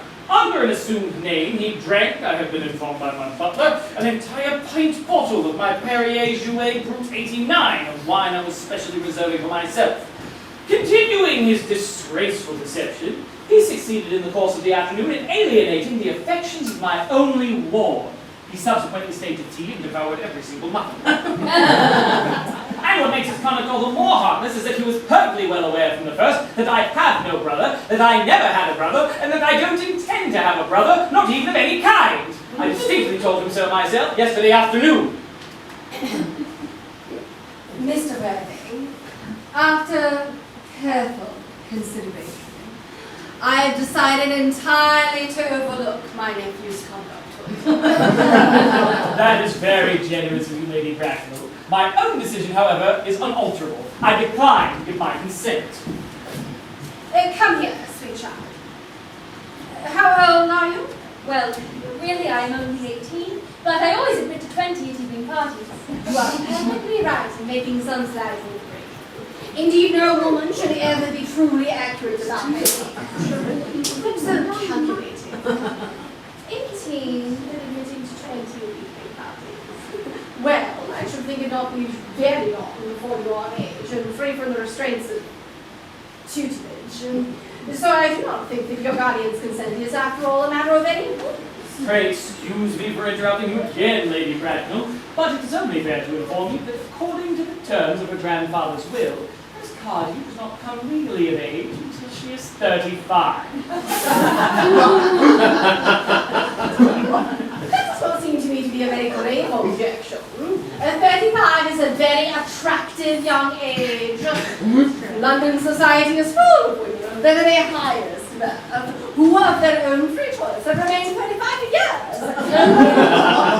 Lady Dumbledore is an instance on point. To my knowledge, she has been 35 ever since she arrived at the age of 40. Which was many, many years ago now.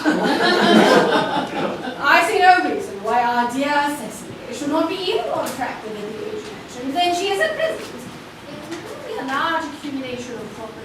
Ouchie, could you wait for me till I was 35? Oh, Cecily, you know it. Yes, I felt it instinctively. But I couldn't wait all that time.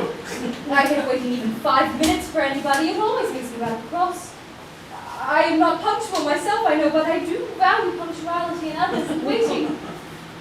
Even if to be married is simply out of the question. Then what is to be done? I don't know, Mr. Waterloo. My dear Mr. Worthing, as Miss Cardew states positively that she cannot wait until she is 35, a remark which I'm bound to say shows a somewhat impatient nature, I would beg of you to reconsider. But my dear Lady Bracknell, the matter is entirely in your own hands. The moment you consent to my marriage with Gwendolen, I will most gladly allow your nephew to form an alliance with my ward. You must be quite aware that what he proposes is out of the question. Then a passionate celibacy is all any of us can look forward to. That is not the destiny I propose for Gwendolen. Algernon can choose for himself. Come, my dear, we have already missed 5, if not 6 trains. To miss any more might expose us to comment on the platform.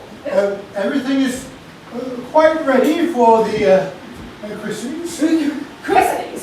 So, is that not somewhat premature? Both of these gentlemen have expressed a desire for immediate baptism. At their age, the idea is grotesque and irreligious.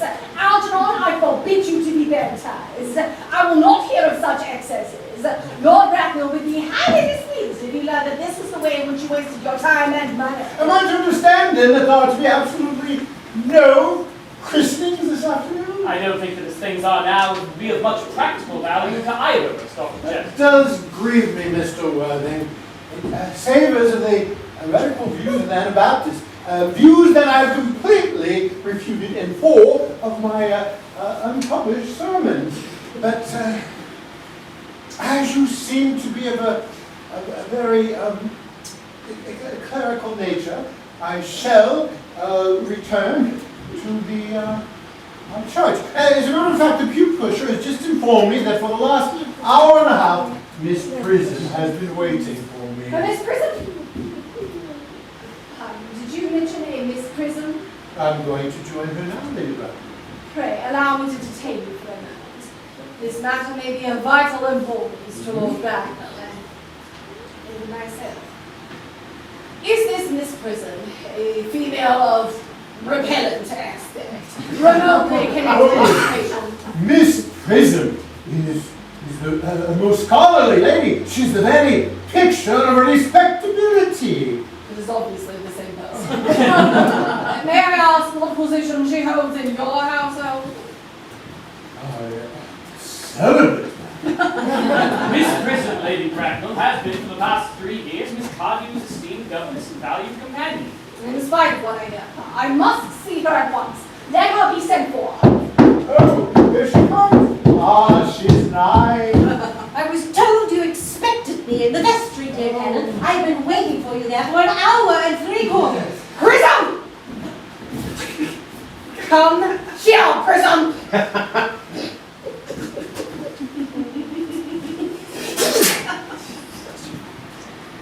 Prism, where is that baby? 28 years ago, Prism, you left Lord Bracknell's house, number 104 on Grosvenor Square, in charge of a perambulator containing a baby of the male sex. You never returned. A few weeks later, through the elaborate investigations of the Metropolitan Police, the perambulator was discovered at midnight, standing by itself in a remote corner of Bayswater. It contained a manuscript of a 3-volume novel of more than usual revolting sentimentality. But the baby was not there. Prism, where's that baby?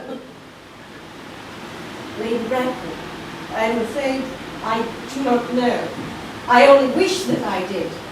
The plain facts of the case are these. On the morning of the day in question, I prepared as usual to take the baby out of the perambulator. I also had with me a somewhat old but capacious handbag, into which I had placed a manuscript that I had written in a few of my unoccupied hours.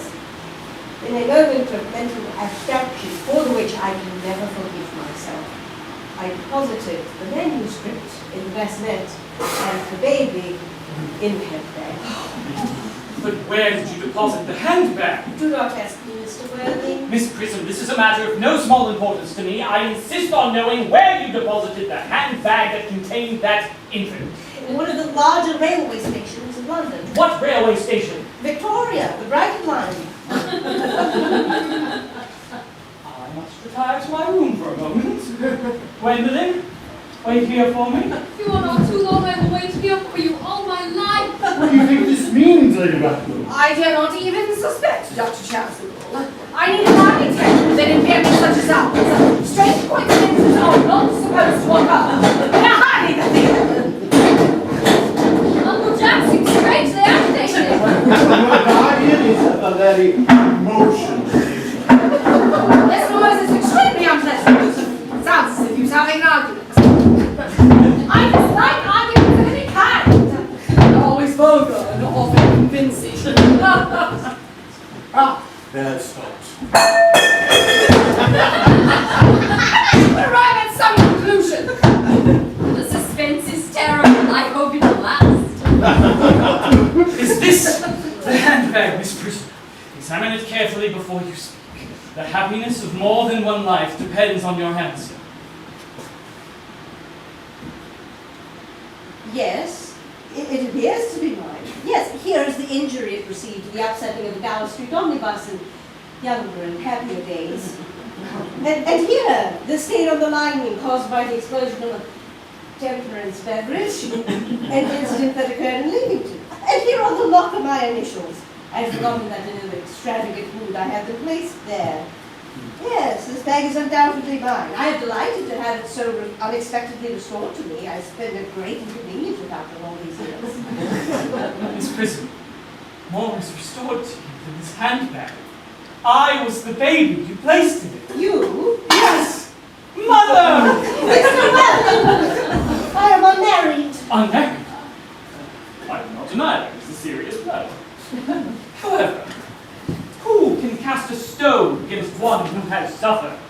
Cannot repentance wipe out an act of folly? Why should there be one law for men and another for women? Mother, I forgive you. There is some small error. There is the lady who can tell you who you really are.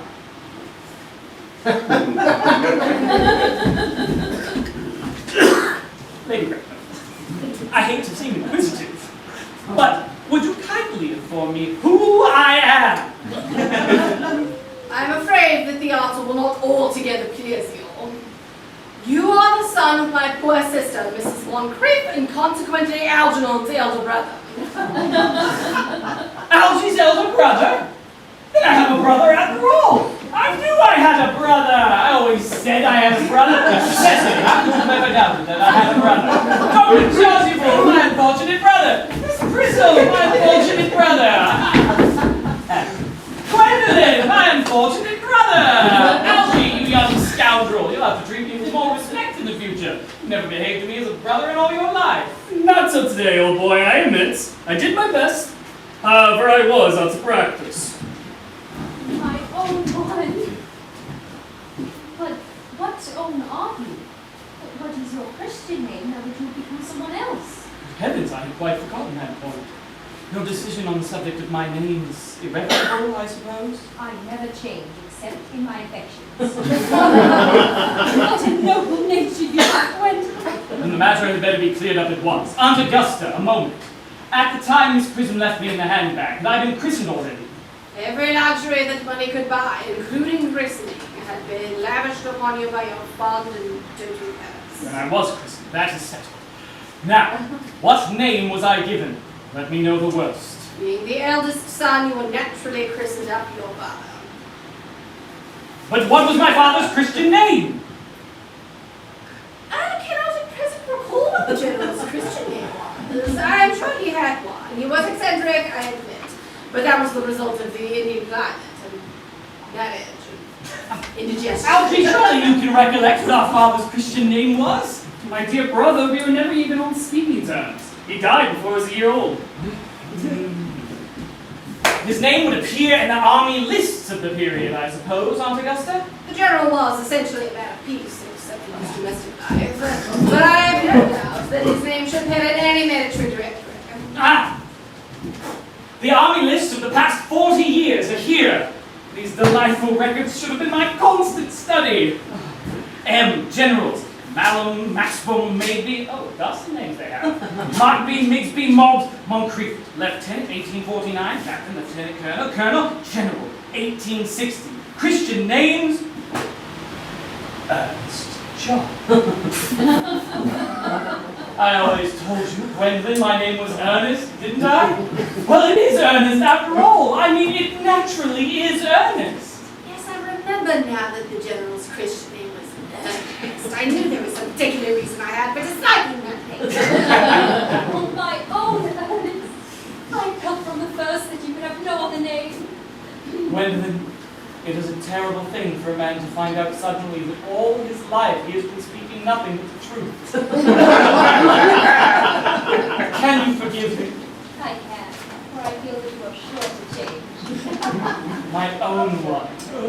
Letitia! Henry, Oh. at last! Cecily, at last. Gwendolyn, at last. My nephew, you seem to be displaying signs of triviality. On the contrary, Aunt Augusta, I've now realized, for the first time in my life, the vital importance of being earnest.